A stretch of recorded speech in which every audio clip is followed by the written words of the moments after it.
Audi versus BMW in the mid-size segment. The all-new Audi A5 challenges the BMW 4 Series Gran Coupé, and it would be the same comparison also to the BMW 3 Series, but we picked here the 4 Series Gran Coupé because of the fastback opening, because now the all-new generation of the Audi A5, A4 and A5 are merged together, and this one has the fastback opening. That's why the 4 Series Gran Coupé is more comparable. But if you want to compare it to the 3 Series from the BMW, it's more or less the same comparison. So interesting for everyone now to watch which one will prevail with Thomas Autogefühl in 4K, full screen, full length. Starting, let's go with the Audi in this new generation. Very wide here, this grille. Then the Audi rings are in this case darkened out, but you could still get brighter ones. We have both cars in gray. This is here a magnet grey with the Audi, and here a frozen grey with the BMW. This is a matte paint. Of course, you can go for normal metallic paints as well. This one here, 5,000 euro extra here, this very paint, interesting. And yeah, Leah's shaking her head. Yeah, but it's cool, right? The matte paints are cool, definitely. The length, this becomes interesting. The new generation of the A5, which is A4 and A5 at the same time. It's a little bit longer now, 4 meters 83 or 190 inches, which is 5 centimeters or 2 inches longer than our 4 Series here today, and most of that, about 4 centimeters, goes into the wheelbase. So I'm looking forward if the longer wheelbase in the A5 will somehow be a different driving experience than later on. Of course, everything with German Autobahn for you. And we also have 19-inch wheels on the BMW today. M Sport with the BMW, S-Line for the Audi, to compare it. So they have both the sporty look. Very nice how the Audi is playing here with the light. The signature goes from right to left or left to right, and then here this is the proximity sensor in this OLED is another option here. Then you also have like this shimmering playing light effect. So yeah, Audi is all the way in to play with the light. Then this new 4 Series facelift would also get the laser lights in the rear. Ooh. This is really cool, right? This individual very tiny strings. Yeah, that says here also BMW laser, so that looks very fancy indeed. Suspension logic is actually pretty similar. Base suspension, then a fixed sport suspension, M Sport or S Sport suspension. And then we have both cars equipped here with the third option, the adaptive suspension. It's only adaptive M suspension and the adaptive S suspension, and that's why it's also very comparable then from the comfort here today. I can already tell you so far, these two cars have a little bit different emphasis in driving, but more to that later. Let's take a look at the engines right here. I always like that shot. So with the Audi, we have a 2-liter TSI here today, 204 horsepower. In the US spec, it would be 268 horsepower, so it also depends on the market. No mild hybrid here. For the all-new Q5, this engine also gets a mild hybrid system. Here, Audi said they want to try to keep the price lower. If I look at the price list, later more about that, I don't think it worked actually. And here with the BMW, we have the 430i, also a 2-liter 4-cylinder with 245 horsepower. This one here, in this case, 6.1 seconds in the acceleration figure, which is 1.5 seconds quicker than this one, because at the time of this filming here, there is no like horsepower-wise comparable engine available. This is the one that came closest to that. Key fobs, Audi and BMW, both nice, aren't they? Door closing sound here in this case, I mean, for frameless, it sounds quite good. But of course, since it's frameless, it always sounds a little bit thinner. The Audi, yeah, I mean, in this case, sounds naturally better, but also the advantage that this one here has frames around. Then inside of the doors here of the 4 Series, soft touch on the top part, also nicely structured here as well for the elbow. Maybe could be a little bit softer. Then nice classic window levers. Also here with this slight galvanization, easy controls. However, no felt covering here at the inside of the lower door pocket. Then, since this is the M Sport model, we also got the M entry sill badge and also the M steering wheel here with different graphic in the lower part, real buttons. The base steering wheel now is also with a flat bottom, by the way, so design-wise it won't make a big difference, and the base steering wheel will even be animal leather free. The seats here are in the normal versions, base versions, also here in the M Sport, but always leather free, and this is like in the high-grade leatherette here, and you see the seating depth. The Einsitzhöhe is also good, also has this slight perforation that you have a passive ventilation there as well. Cockpit overview, since the most recent model year changes or then the most recent facelift, some things have changed actually. And you have this updated curved screen here, 2 different monitors. This is also different. You have some more ambient lighting right here and a new structure and also new knobs here for the air vents. However, the real climate unit is gone. This went all into the screen. Yeah, and you know, me and also a lot here of our viewers do prefer that we can really turn or press something. You have a nice carbon fiber deco element here. You can pick different deco elements, of course. And this one here is also slightly soft, nice covering, so it looks all like a good build quality. Also what you feel and turn here, for example, manual volume knob is still there. At least temperature always stays in this lower area, and this is a thing I will also compare very much with the Audi. So to click it here, you can actually rest your hand here, you know, and this is, let's say, wide enough to do that. Yeah, we will soon, as I said, compared to the Audi, again, not the most ideal solution. And then there's always said, yeah, but you can then talk to the car. But I think talking to the car is not quicker than just turning a knob. Whereas with GPS input, talking to the car is quicker. So I always prefer the solution for the individual use case. What is better for the individual use case? Then the steering wheel here is actually very thick. So BMW uses more thicker steering wheels. Audi usually uses slimmer steering wheels, shifting pedals behind the steering wheel, and for volume control also here with the right thumb, and you have nice clicking sounds, and you can also control the infotainment system also here from below. So this is still possible, and you have the classic hotkeys. So it's a mix of conservative and infotainment only control, and I think that's still good, although I miss the climate knobs. Here also for your elbow, it's soft enough, could be maybe a little bit softer. You fold this up, a lot of space underneath, USB-C charging with the cable.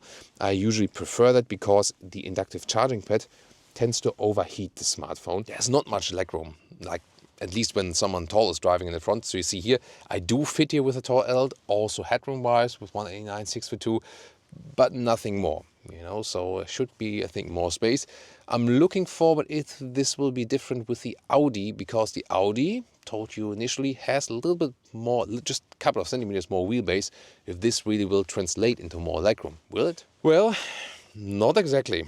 So you see that the legroom is also limited. It is like in the 4 Series, so that we have a little bit more wheelbase here in the Audi. Yeah, doesn't translate into more legroom. So you can sit it with tall adults, yes, but barely as for the legs. Just headroom again is fine.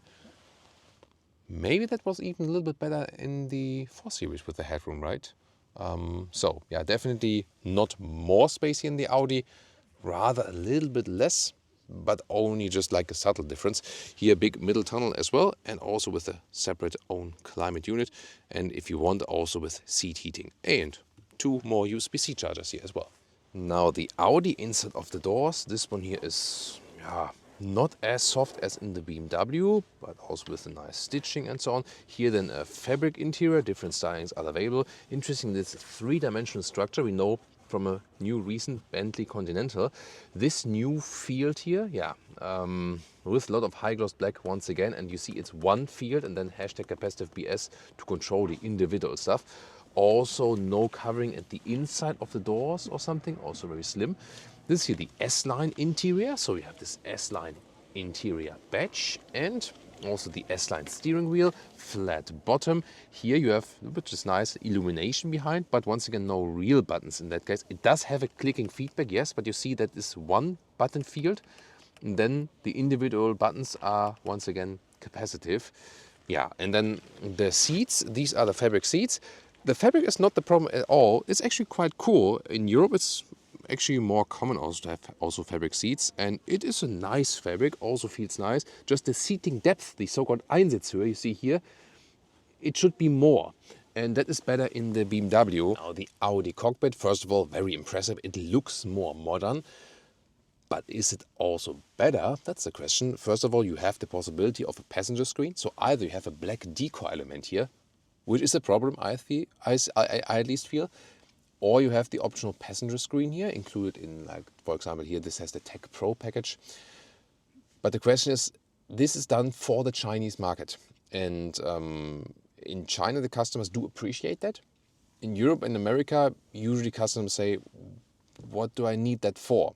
So yeah, looking forward to your feedback on that issue, definitely.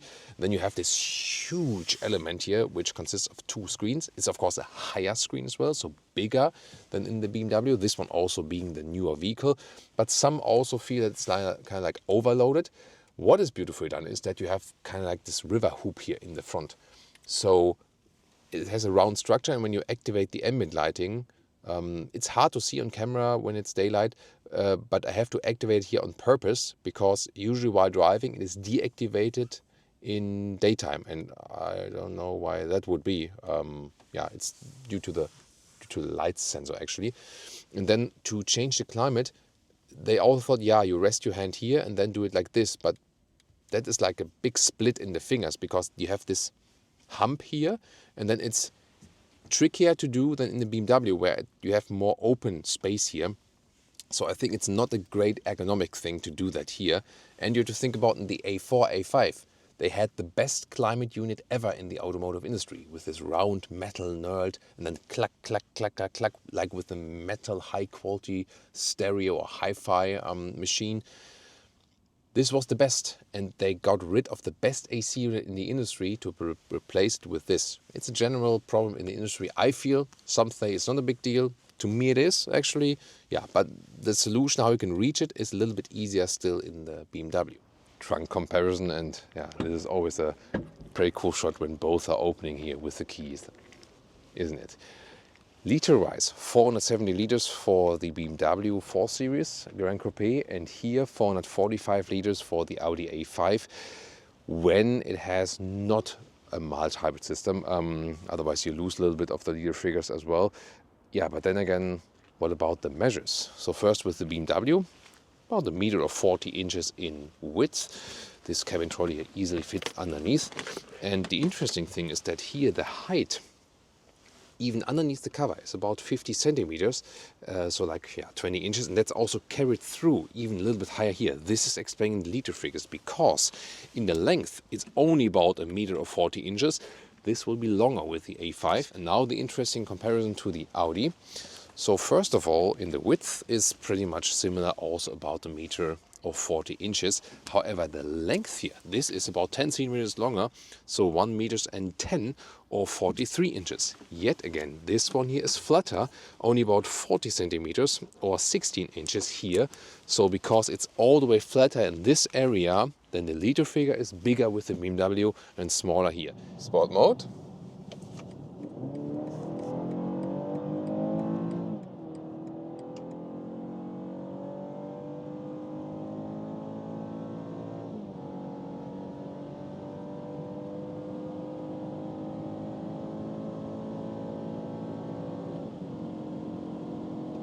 Nice. So it was like 50 to 180 kilometers an hour. Really nice. 6.1 seconds is the official acceleration figure. 245 horsepower or 255 horsepower in the US version. Here from this 2-liter 4-cylinder 430i xDrive, all-wheel drive. And here in the sport mode we also have some sound actuation, but I think it's well done. It sounds natural, doesn't sound exaggerated, and there was a good boost indeed. So yeah, you can definitely also live with this 2-liter 4-cylinder. Of course, at some point you maybe don't want to go too high in the price. If you think about a 440i, like the M Performance model, here with the M Sport package, the one that gets closest to that one. At the same time, you can also drive it in a very, very efficient way. I can already tell you here so far, you can drive it when you go like 100, 120 kilometers an hour, like 60, 70 miles an hour, motorway straight, 6.5 liters on 1 kilometers. That is amazing. So like 36 mpg US, 38 mpg UK. It's very efficient, yet powerful. That is well done, and we have seen similar results both from the BMW 2-liter 4-cylinders and the 3-liter 6-cylinders as well. So that's already pretty good. Noise insulation, you see we have like these winterly conditions. I was really lucky that in the part where we could accelerate all the way out there, everything was dry. So safety first always, of course. But here, even if we have some wet road in the side, it's actually relatively silent. I feel at least. What does the noise expert say? Yeah, that's good. Yeah. Leah agrees. Yeah, so here at 120 kilometers an hour, 70 miles an hour, typical motorway speed is definitely silent enough, nice. You also have good comfort from the seats. As I said earlier, in the X5 5 Series, for example, you have like a different leatherette quality, which is even a step higher, but this one here is already good. You have also like the seating depth, so also is suitable for tall persons for a longer drive, definitely. And very interesting is, I have the feeling that they have fixed the steering. So it has been a big criticism point with 3 Series and 4 Series always from my side with the steering feel, but I feel that it is a little bit better now. So let's see. Yeah, here, fine commands. Yeah, it does react. Yeah, then it's getting a little bit more reactive to the side. So in the comfort mode, it's still present. So I think it could be better. But I have the feeling that it's a little bit better than before. And in the sport mode, it's definitely better. So here, let's do a lane change as well, one more time. So in here, I have a good feeling for it. As I said, yeah, usually like Audi, Mini, also Mercedes have a better steering feel, at least here in the 3 or the 4 Series. The BMW SUVs are actually better in that respect, strangely. But I have the feeling that it's maybe a little bit better now here with the facelift. So here, very nice. Yeah, I think I have enough steering feel with that one, definitely. Yeah, and here also good in the corner. The car doesn't lean at all. That's nicely done. So it is a fun vehicle. And remember, the wheelbase is a little bit shorter here with the 4 Series than with the Audi A5 in the new generation. So I'm also looking forward if that one will have any effect on driving or something like that. But definitely a fun, engaging vehicle. That's the cool thing also about the BMWs. Audi. Dynamic mode.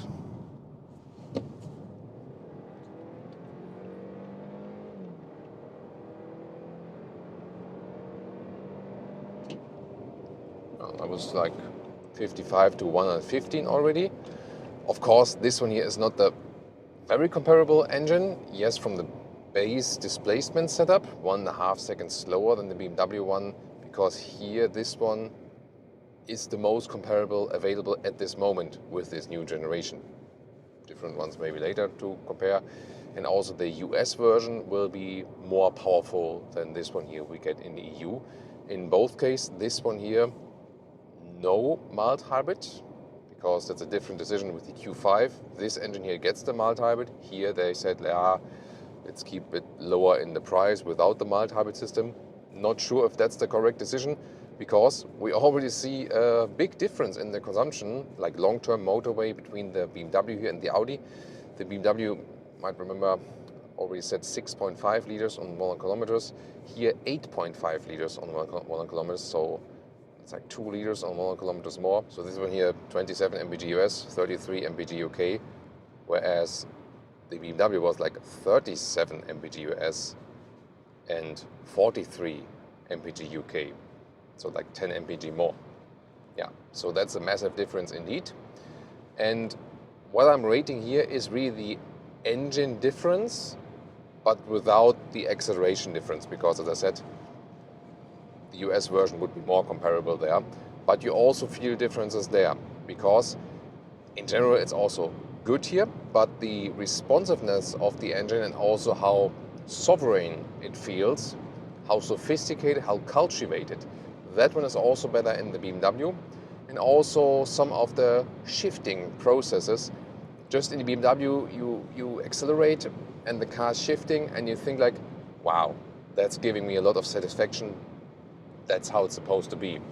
But here in the BMW, that's in the BMW, but here in the Audi, it's all good.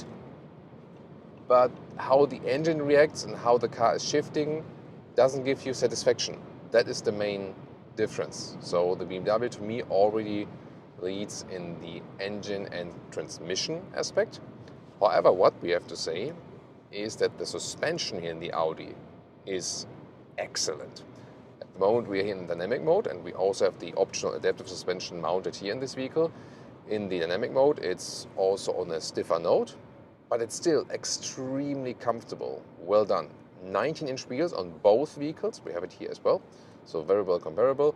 And to select the driving modes, we don't have to confirm something in the screen, I can also select it here, just press it through, and then in the balanced mode, they now call the auto mode just balanced, because everyone was confused before and thought that in the auto mode, which was the basis mode in the Audi suspensions, everyone thought the car is selecting the mode itself, but it's not doing that. Auto was just like a normal mode, and that's why they call the normal mode now balanced. And here, even softer. So that's really the thing, and Audi is mastering that very well, this balance between sportiness and comfort. But definitely we have it more, in comparison to the BMW, pushed towards the comfort side. But looking forward, when we go some quicker corners and so on, if that will lose sportiness, or if this one here is also sporty in the suspension, we just gain more comfort.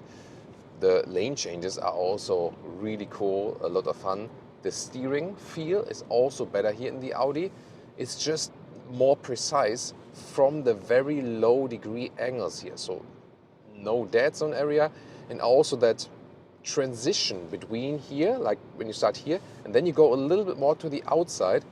So as I said, in the BMW, it's a little bit better than before, but still there's this, then here it's a little bit more loose, and when you go to the outsides, it's too sensitive. That's the BMW.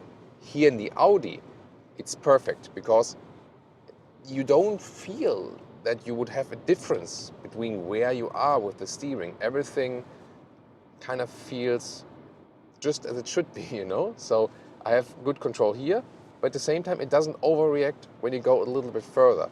So the Audi steering setup is perfect. And that is a very interesting finding. And they are both on a very high level, definitely, in all the different aspects. But these very fine nuances you only feel when you directly drive them after each other. And once again, BMW better in engine and transmission.